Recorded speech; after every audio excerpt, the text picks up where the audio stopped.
Good evening. Tonight we are going to be talking about rubbish. You're listening to The Spotlight, and I'm not.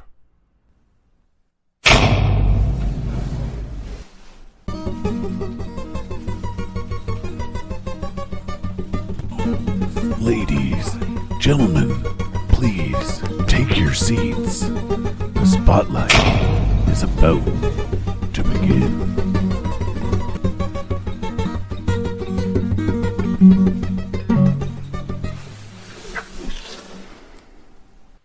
Good evening, everybody. I'm Mystery Matt, and it's raining. Thank you for joining us on this part 2 of our Nature versus Nurture. I slowed that down so I could say it. I even tried typing it earlier, and it came out Nature versus Nature. I'm like, no, that's, plot lines and stuff when you go to set up who's the hero and stuff like that, Right. I'll tell you when you're older. Anyways, this evening we've got Sarah and Nancy returning for the second part. Don't forget to follow us on Facebook. That's where I put the podcast first. I don't even know if Spotify puts it out as quick as I do. Anyways, I'll turn it over to you ladies, and I'm going to keep watching these microphones. It might be a different day. Or it could be the same day. Anyways, in part 1 last week, we began our coverage of the long debate of whether serial killers are born to kill or are they made that way. We talked about how John Wayne Gacy grew up in a very abusive and volatile home, and Wayne Bertram Williams grew up in a stable, loving home with 2 non-abusive parents. One, Gacy, fell under nurture, and the other, Williams, under nature. So, let's start with our first subject, or our third subject? I guess he's our third subject. Gary Leon Ridgway was born on February 18, 1949, to Mary and Thomas Ridgway, and was one of 3 boys. From a young age, Gary never felt like he belonged, and felt like an outcast in his own family. He was slow, dyslexic, and had trouble recalling things. Early on, Gary began to fantasize about violence, which eventually led to arousal. He also fit the homicidal triad: animal cruelty, bedwetting, and arson. Ridgway had killed both birds and the family's cat. He wet the bed until he was 13, and started fires as early as 8 years old. The Ridgway family moved a lot, making Gary feel like he was never settled. His mother would get annoyed with Gary for his bedwetting. She would put him in the bathtub, and she would wash his legs, genitals, and rear end. He later admitted that her cleaning him would turn him on. She never knowingly or intentionally molested Gary, and she never got angry at him of his bedwetting. His mother was tough but fair, and he never held any resentment towards her. She spent time with him and helped with reading. Gary used to watch his mother change in her bedroom and had sexual fantasies about her. Gary saw his mother as a sexual object. Even though Gary loved his mother, he fantasized about stabbing her. Wait. Back the fuck train up.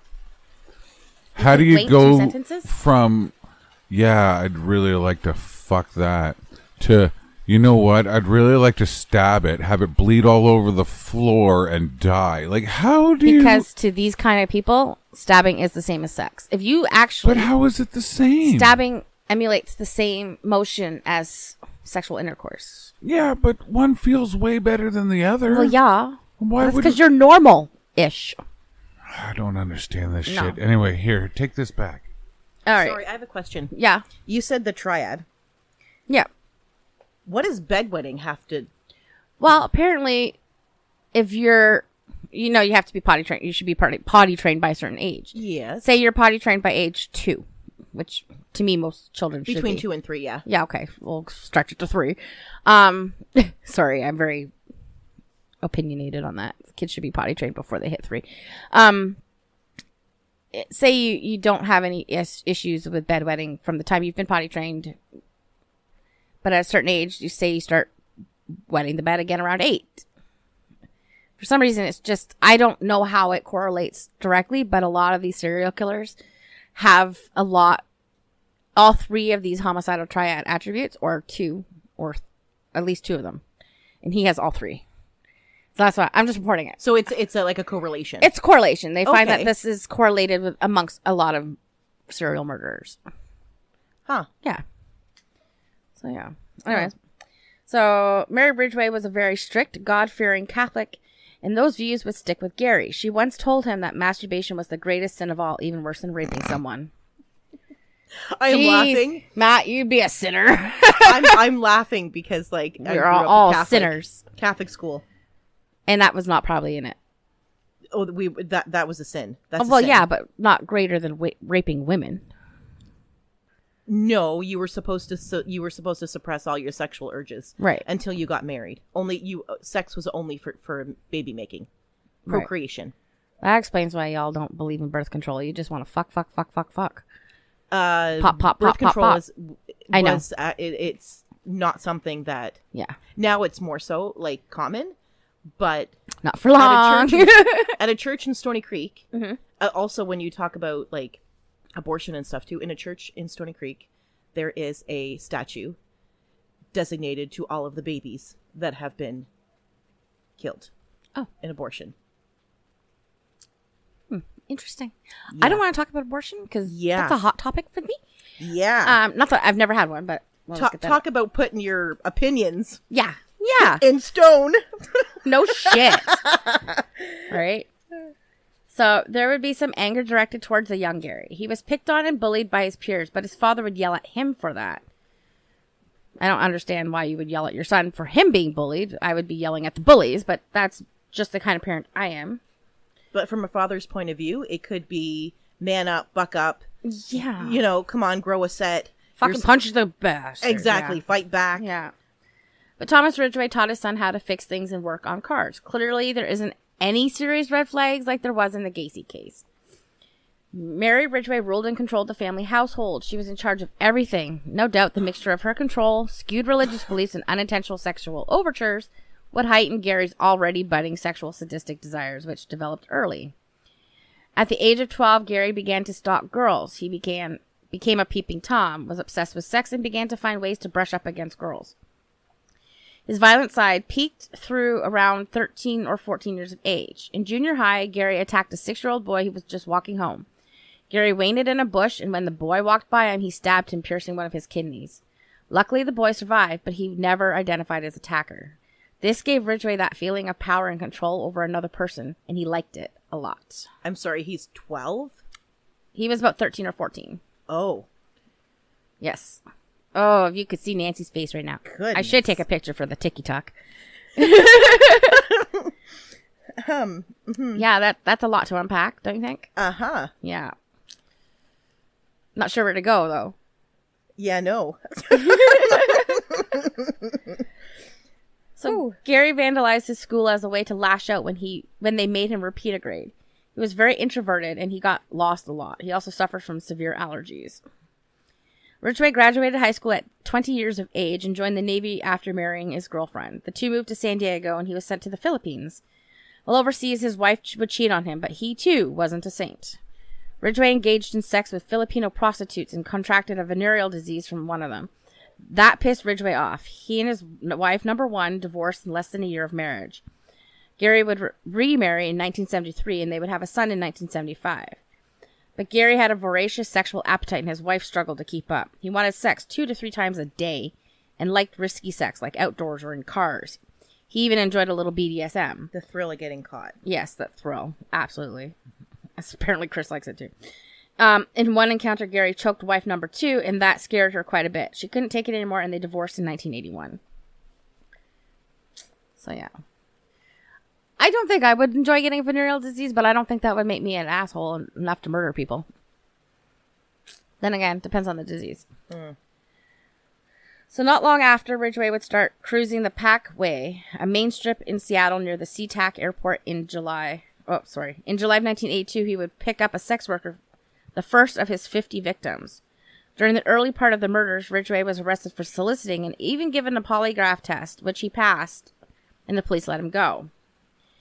It was clear to law enforcement that the man responsible had a deep-seated hatred for women. They would later glean that Ridgway harbored anger because of all the humiliation he suffered at the hands of women.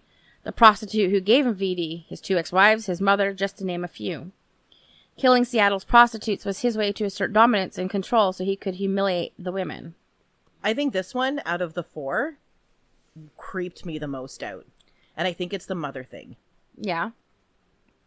Because how do you go, like you had said, like how do you Like, go. I can't wrap my head around that. It's like trying to go from 0 to 100 in a freaking minivan in like 2 seconds. Yeah, that I have a hard time. Like, It's a hard time grasping that. Yeah, Yeah. I'm sure Freud would have a lot to say about that. Oh, this is totally a Freudian case. Yes. So it's the next one.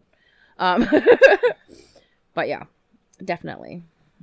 At his job where he painted trucks, he would often refer to women as sluts and harlots. He was even reprimanded for sexual harassment, as he would often find ways to touch his female coworkers.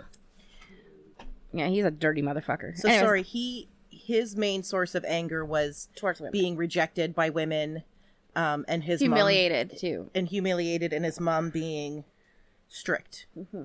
Okay. From what I've gleaned from the case. Yeah. Pumpkin.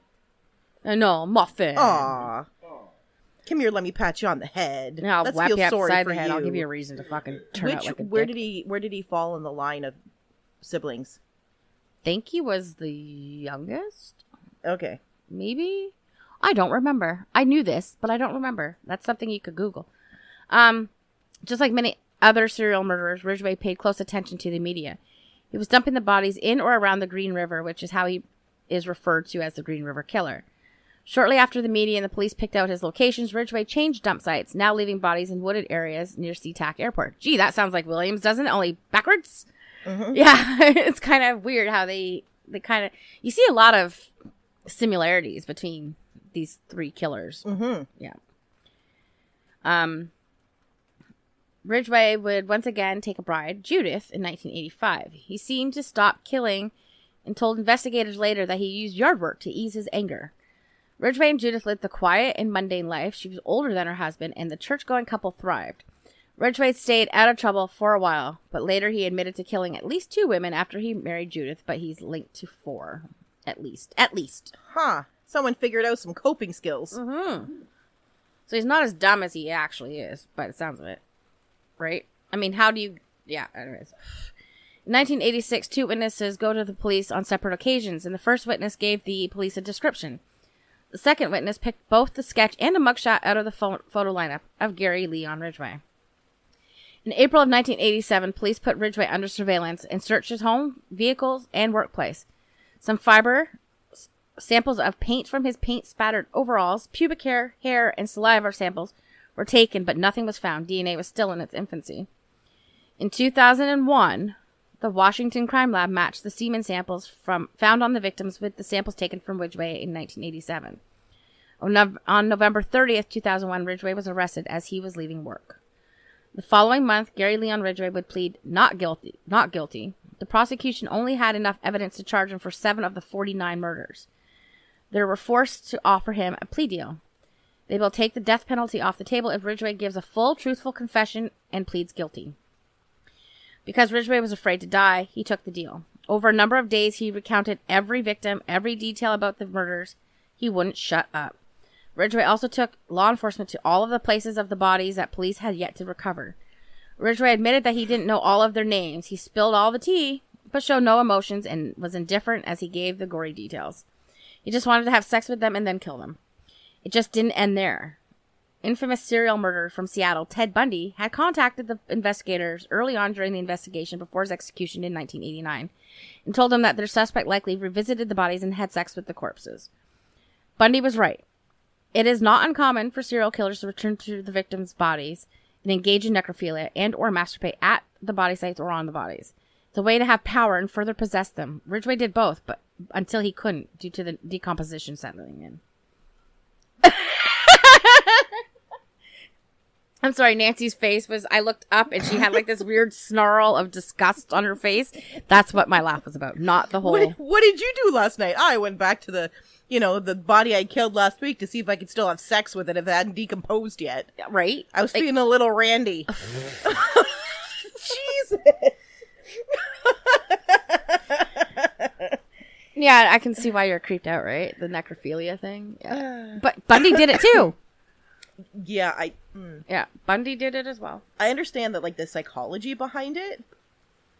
Yeah. And it's like you had talked about souvenirs. Like, it almost seems to be kind of that thing. Yeah, it's like a souvenir to them, I guess, until they can't possess it anymore. And they can revisit the memory. Yeah.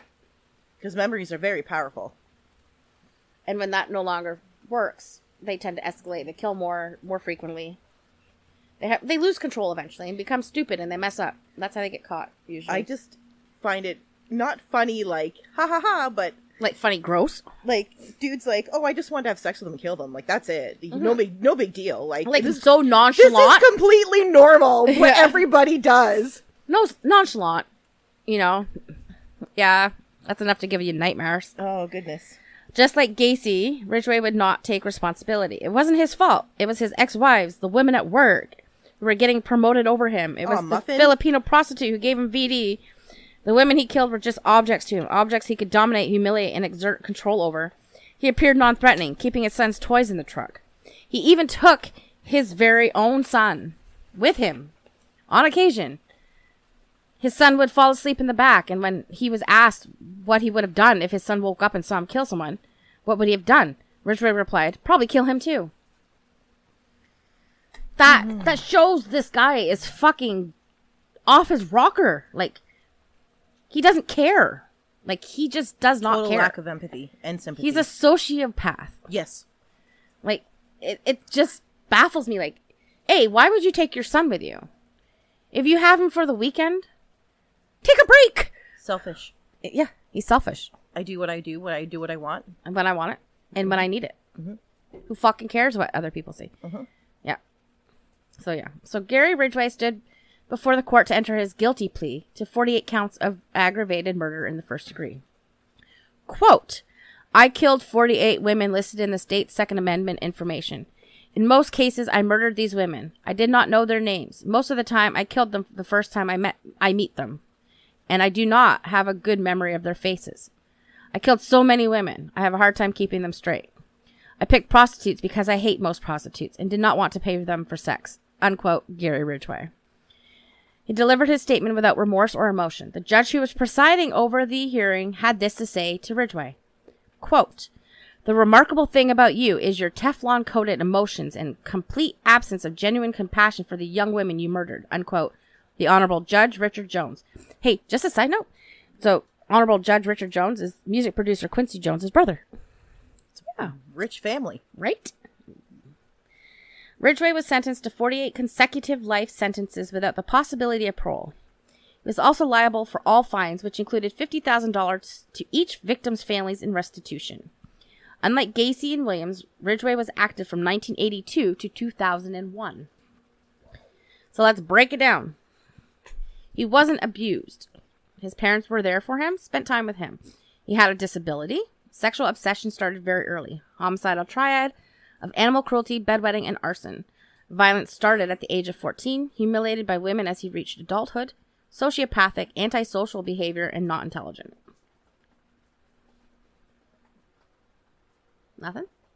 Fucking entitled is what he is. Yeah, that one might have been born broken. Yeah. Yeah. Like shattered. Yeah. Yeah. That one, yeah. So, in my personal opinion, Gary Leon Ridgway falls nicely under the nature category. I have no trouble saying there were some nurture elements that could correlate or intermingle with the nature aspect. With that said, I personally believe he leans more to the nature side of this debate. I completely agree with you with this one. Yeah? Yeah. Now,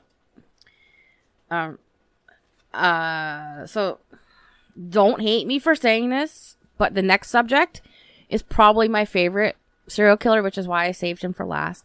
And I want to just state, I don't condone what he did, but I understand and I respect him for how he took responsibility. So we'll get there. Well, he's the only one out of the four That that took responsibility. Yeah. So, our next subject is the blueprint to the criminal profiling. I'm thinking there was another word that was supposed to be there, but I lost it.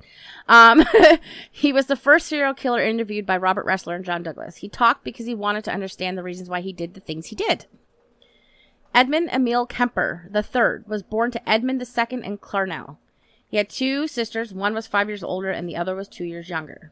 Due to the fact that there are 3 Edmund Kempers in this story, we'll refer to our subject as Big Ed. Rightfully so. Right? Yeah, he was 6'9" and 290 pounds. Okay. So Big Ed's father, Edmund, was a former World War II veteran, but despite serving his country, it was his wife, Clarnell, who dominated the household. She was verbally and emotionally abusive towards her husband and son. Edmund was then working as an electrician, but had worked as testing nuclear weapons, and had once described that working with atomic energy was far preferable than being around his wife. Can't say I blame him, and you'll find out more. Big Ed's sister, Alin, said that her mother and brother would fight a lot. She was cruel. Soon Edmund would have enough and leave his family. And Big Ed takes this really hard and felt abandoned and unloved. Soon the verbal abuse from his mother escalated, and she was blamed her son for her husband leaving her.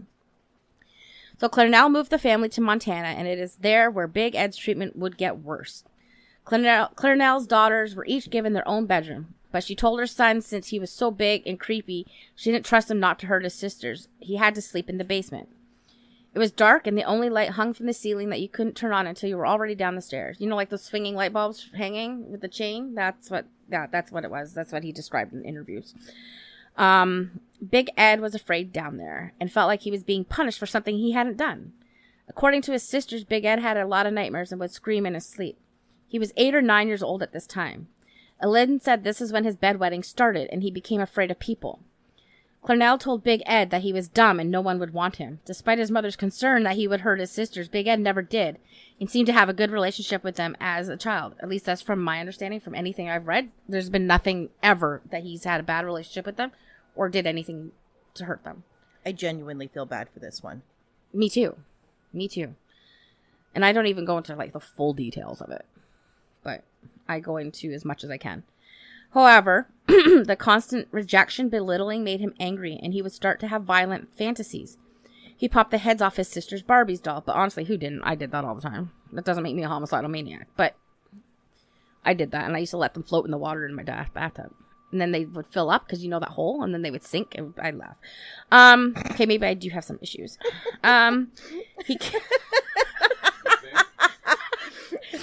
I enjoy true crime to calm myself to go to sleep. I have no issues whatsoever. Oh man, I walked right into that.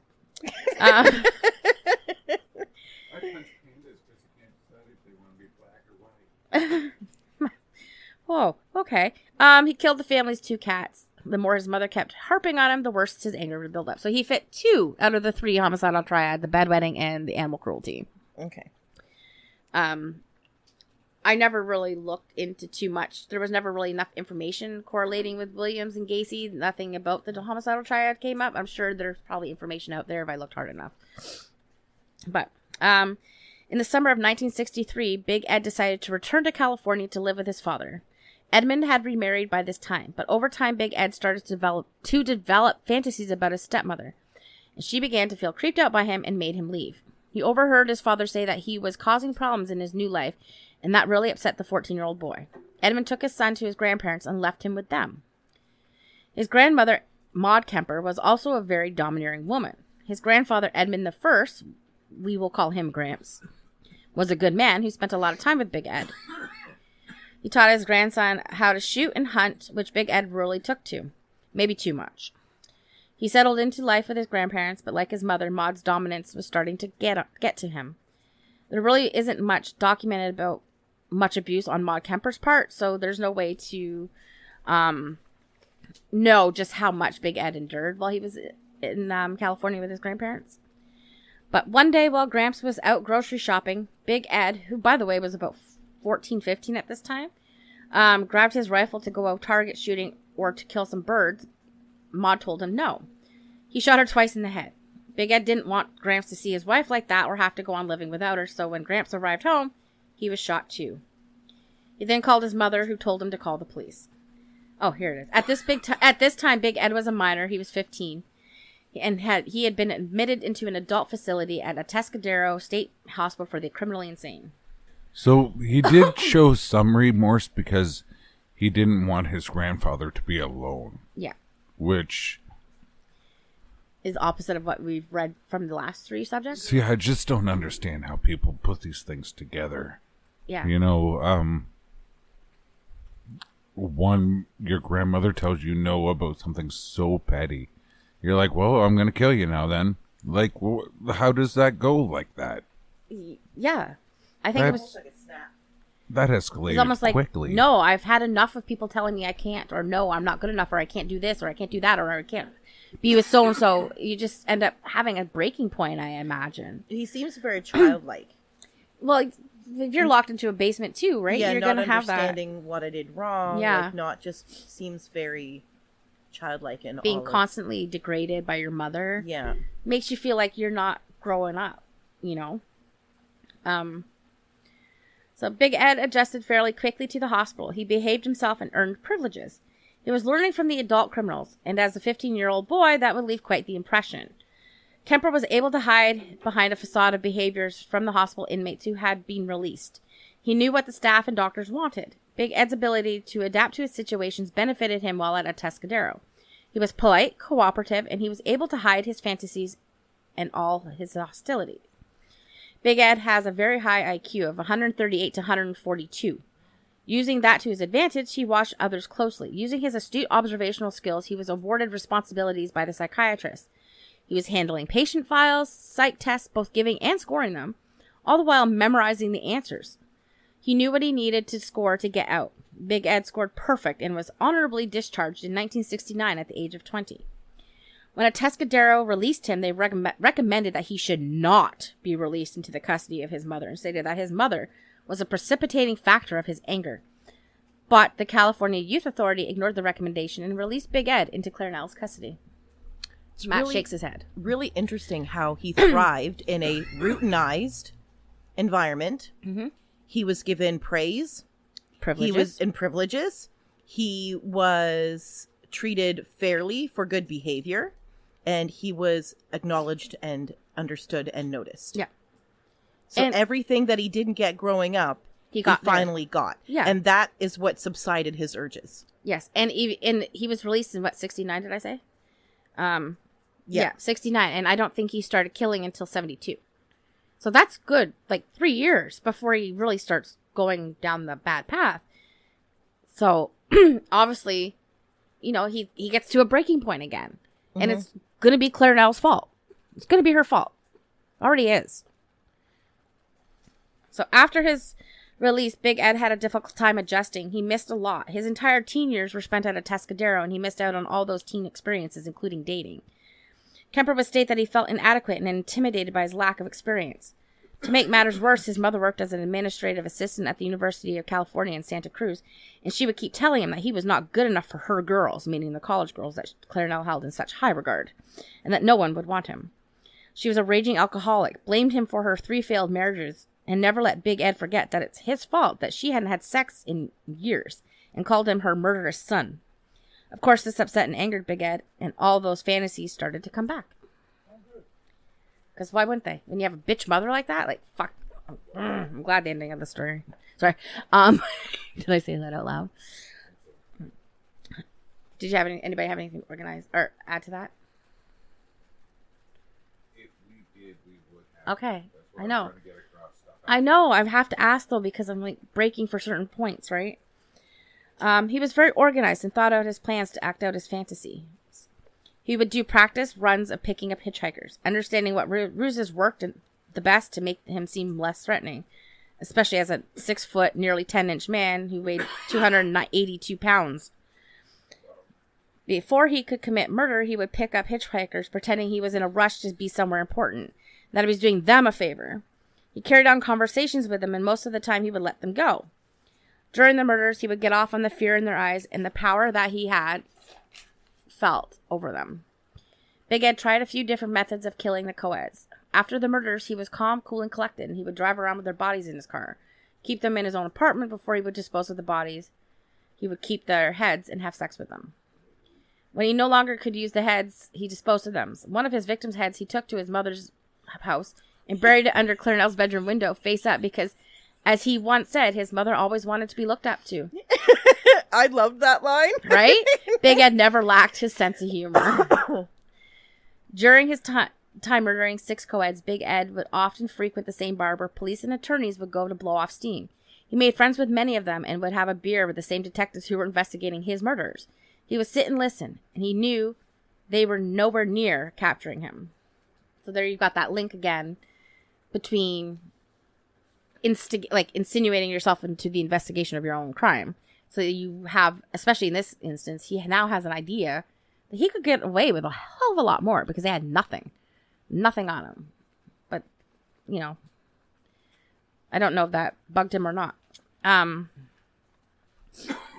So his sister, Lynn, said their mother could make you feel guilty. She was harsh, uptight, and angry.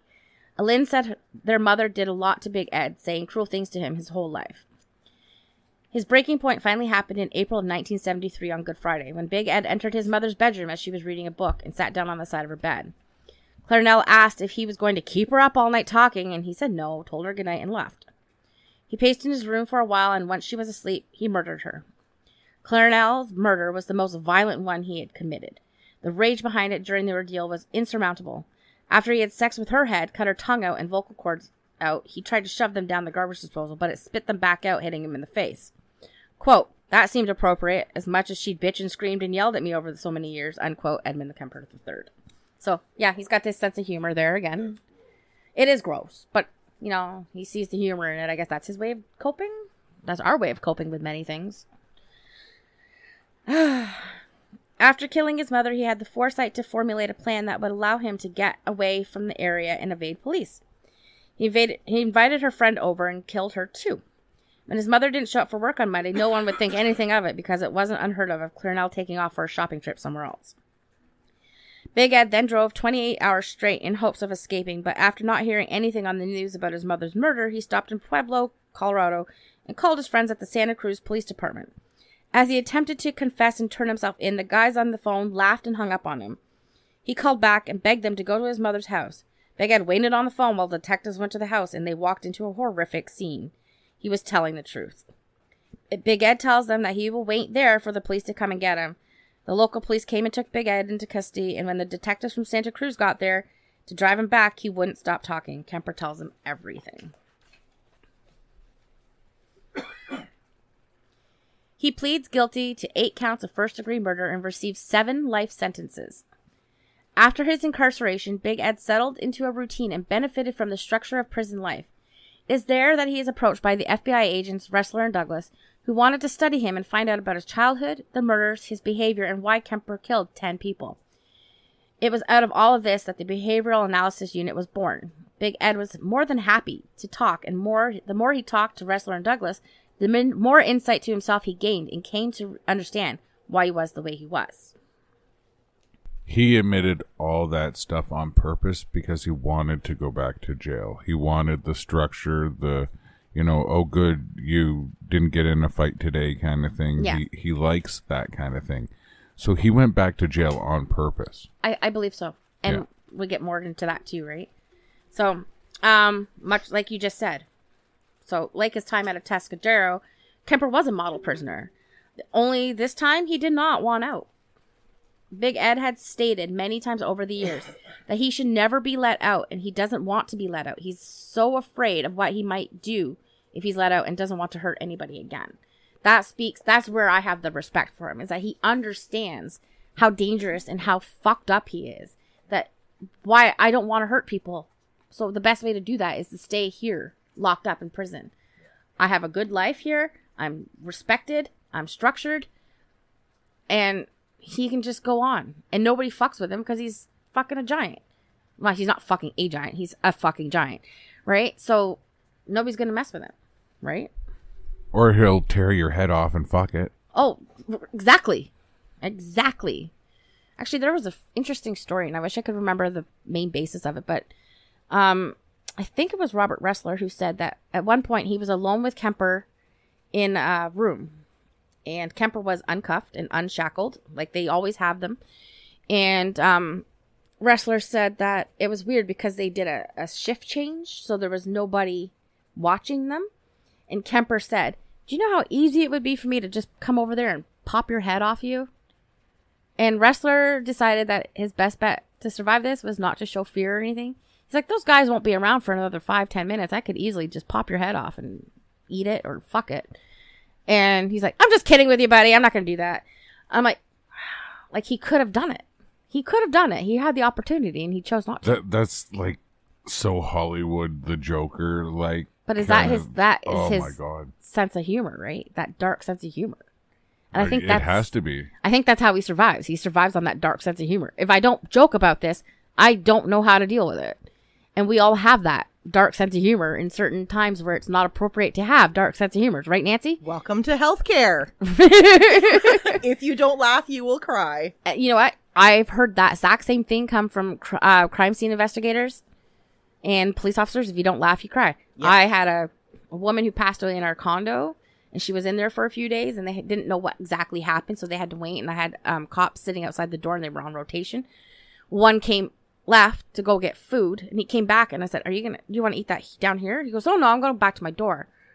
I'm like, you can eat? He's like, yeah. He goes, you learn to deal with it. He goes, sometimes it makes you hungry, just sitting there, guarding a body. And I'm like, oh, okay. And then he laughed as he went up the stairs. Anyways, it was, I get that. yeah. So, but anyways, at his time in prison, he was given the responsible task of scheduling other inmates' psychiatric appointments, made ceramic cups, and narrated audiobooks for the blind. He actually coordinated that prison program and completed over several hundred recordings.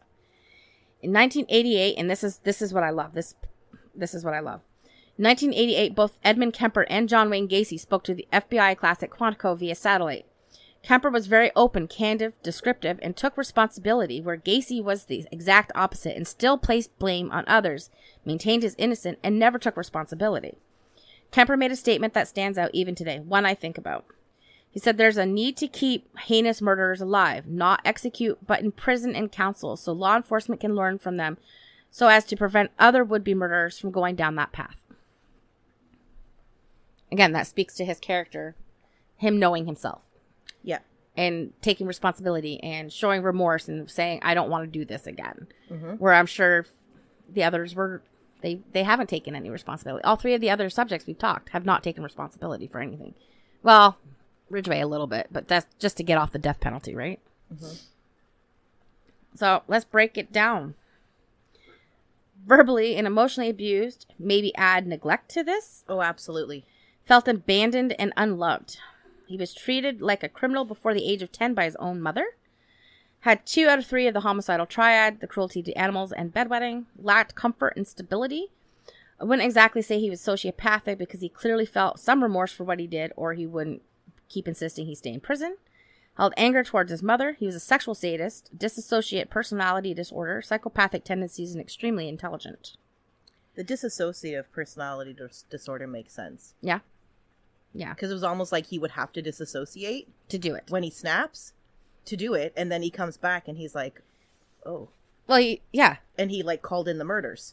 I think it's safe to say, too, that killing the co-eds was a way to get back at his mother because she Yes. valued them so much, especially over him, that he's taking something valuable away from her. But even, like, having sex with people's heads, where she was verbally abusive, and he's basically, like, Disrespecting them in the most heinous way. giving back what she gave him. Yes. Yeah, he was very, revengeful in his murders. But her murder was way worse, like, way worse than the others. Not saying that the others weren't bad, because clearly any murder is bad, but he definitely displayed that anger of his mother. That final kill was brutal because of the anger he had held in. That was his mother, right? The final kill? Well, second, he killed her friend just to kind of help cover it up. But basically, Claire Nell's murder was the end point. I'm wondering if that was supposed to be the first one and he did all the other ones. He had to work his way up to it. Yeah. Yep. Yeah. So, in conclusion, Edmund Kemper, in my opinion, is a clear-cut example of nurture. It was his home environment that contributed greatly to his behavior and the way he thought as an adult. He never was given love, support, and stability as a child. Every murder he committed, he was picturing his mother. Anger turned to arousal, which was more for humiliating her. If his childhood had been different, with a loving mother, father who was around and cared and had stability, maybe his life and the lives of the 10 people he killed would be different. He also seems to lack the God complex that the other 3 seem to have. That narcissist. Yeah. Yes, he doesn't have the I can clearly say he doesn't have the narcissistic personality disorder. Yeah. The other three, absolutely. Yeah, the God complex. Yeah. For me, I feel bad for him because he did have such a shitty childhood. And there was part of me, and I think I've mentioned this to Matt in the past, that when I was contemplating covering Edmund Kemper in full, kind of wanted to reach out to him and say, what are your thoughts on if you had had a stable childhood, if you had the white picket fence, you had the mother who hugged you and gave you kisses and baked you cookies and gave you everything you wanted, and a father who stuck around because, you know, he was happy with your mom and happy with your sisters and happy with everything, would you have turned out this way? What do you think? Do you think you would have still been who you turned out to be, or do you think you would have been a more normal guy who ended up with a wife and his kids of his own? Well, I think that's pretty prevalent in how well he did in the psych. The Tescadero? Yeah. Yeah. And then in jail. Yeah. And that he craved routine and acknowledgement and wanted to be understood. And he craved all of those basic things that your parents are supposed to give you. And safety. Safety. Yeah. Safety, security. Yeah. Stability. Stability, routine. Yeah. And to be given, acknowledged, like when he's doing something well, to be given praise and to be able to earn privileges. Mm-hmm. And that does a lot for your self-esteem. Yeah. And your character in general. And when you look at what he also accomplished in prison by doing those books for the blind on tape, visually impaired, that shows that he has compassion for others. And he had the need to help. And he had that need to help. Like, he himself saw the value in books and reading and learning. And he wanted that spread to people who might not be able to do that. Like, some books might not come out in Braille. Or maybe people who are just recently blind maybe not understand how to read it yet. You know, he's showing that compassion towards others. Yeah, and where he wanted to help and had like one of the last lines you said about to keep murderers alive so that you can learn and stop other people from committing the crimes. Yeah. Where the other three we discussed, they only either lied or blamed others. Yeah. Was it Gacy, right? And he was the one that was the clown? Yeah. Yeah. Like, total front so that he wouldn't look bad had nothing to do with him wanting or getting joy out of entertaining others. It was so that he wouldn't look bad. Mm-hmm. Yeah. And I don't want to downplay, like, I'm basically boasting Kemper as a decent person now. Not a decent person, but a better human being than he started.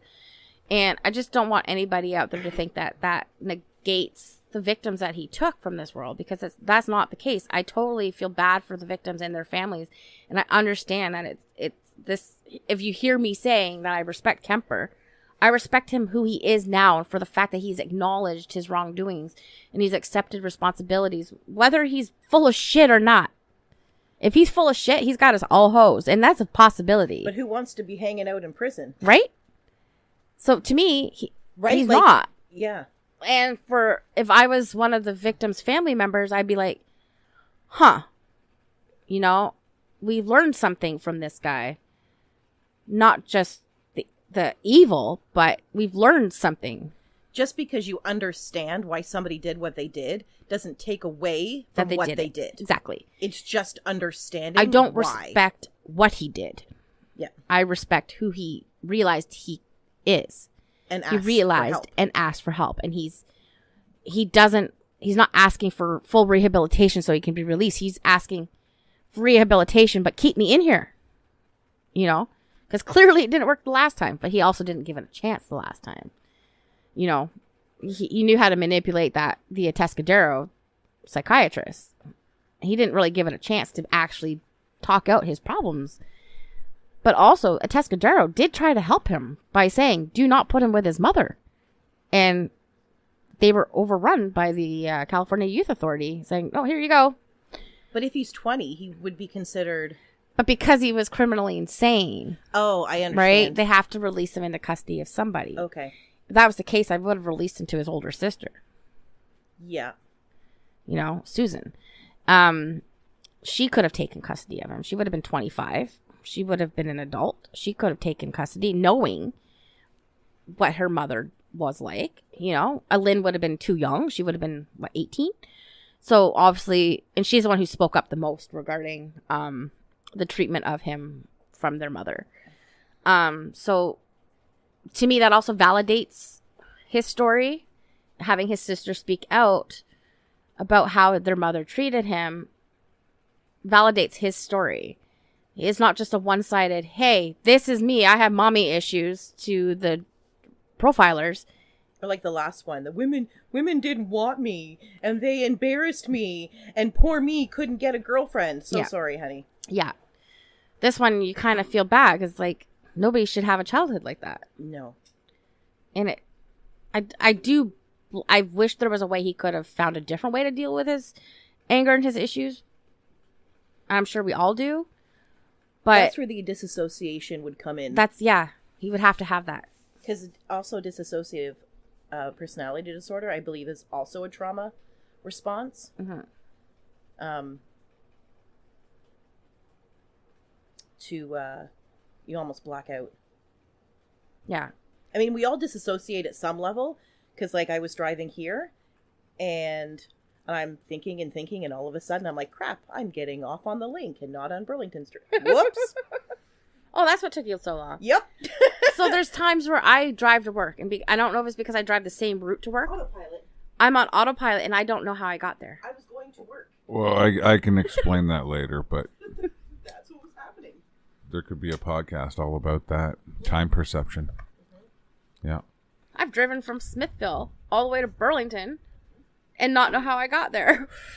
Yep. And back then I didn't always take the same way. Sometimes I would take 20 all the way to Centennial and come down and then do the beach. Or sometimes I'd go down to Grimsby and just take the service road all the way. You go on autopilot. When I lived in Smithville, I kept changing my route. But, really not relevant. But there was times where I would just not know how I got there. Fuck off, Matthew. Anyways, you guys have a great evening, and we will see you next week for something completely different. Have a good one.